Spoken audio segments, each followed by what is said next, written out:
আসলে আমি যা চিন্তা করছি তার বাইরে অন্য কিছু নিয়ে কথা বলা খুবই কঠিন।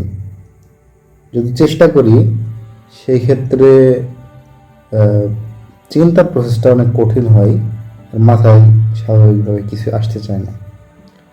এখন যেটা আমি চিন্তা করছি, এই কয়েকদিন ভিডিও তৈরি করার পরে আজকে 5 নম্বর দিন। তো এখন যেটা আমি চিন্তা করছি সেটা হচ্ছে যে কন্টেন্ট ক্রিয়েশনের ক্ষেত্রে সাউন্ডের গুরুত্ব অপরিসীম। সাউন্ড একটা সিচুয়েশনকে ম্যাগনিফাই করে। ব্যাকগ্রাউন্ড মিউজিক একেবারে অ্যাটমসফিয়ার তৈরি করে ফেলে।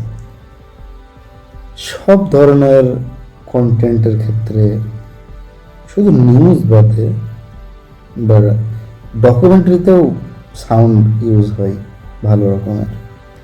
আর আমরা যেই বিষয়গুলো কন্টেন্টগুলো এনজয় করি অনেক, যেমন নাটক বা সিনেমা, এই জিনিসগুলোতে তো হিউজ পরিমাণে ব্যাকগ্রাউন্ড মিউজিক ব্যবহার হয়। তবে কি হয় যে একটা কানেকশন থাকে। এমনি স্বাভাবিকভাবে যদি আমি মানে কানেকশনহীন কোনো একটা মিউজিক ভিডিওর সাথে অ্যাড করি, সেক্ষেত্রে এটা ফিল তৈরি করে না, বরং এরা পরিবেশ নষ্ট করে দেয়। কিছুটা এরকমই হয়। এই জিনিসটা একটা বিষয় আমি চিন্তা করলাম যে আসলে মানে এর আগেও চিন্তা করেছি এই জিনিসটা, আজকে এরকম না যে নতুন। আমি ভুলে গেছিলাম আর কি যে আসলে সাউন্ড কতটা গুরুত্বপূর্ণ হয়। এটা একটা জিনিস চিন্তা করেছি। আর একটা জিনিস ছিল যে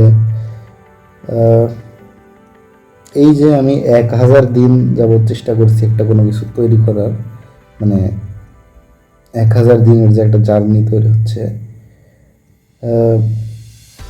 যদি আমি কমপ্লিট করতে পারি সেক্ষেত্রে তারপরে কি,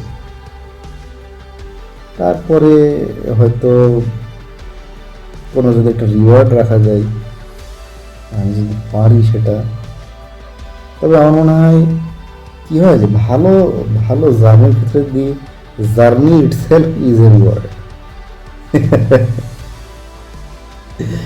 আমার কাছে তো এই জার্নিটাই রিওয়ার্ড মনে হচ্ছে, যে আমি নিজে এতটা সুযোগ পাচ্ছি যে আমি আমার পছন্দের কিছু একটা করছি, ভালো লাগছে, এটাই একটা রিওয়ার্ডিং বিষয়। তারপরেও যদি সুযোগ পাই তাহলে কিছু একটা জার্নি শেষে যদি কমপ্লিট করতে পারি তাহলে রিওয়ার্ডিং কিছু করব, এটা একটা বিষয় ছিল। তো আপাতত এতটুকুই আছে বলার। ধন্যবাদ দেখার জন্যে।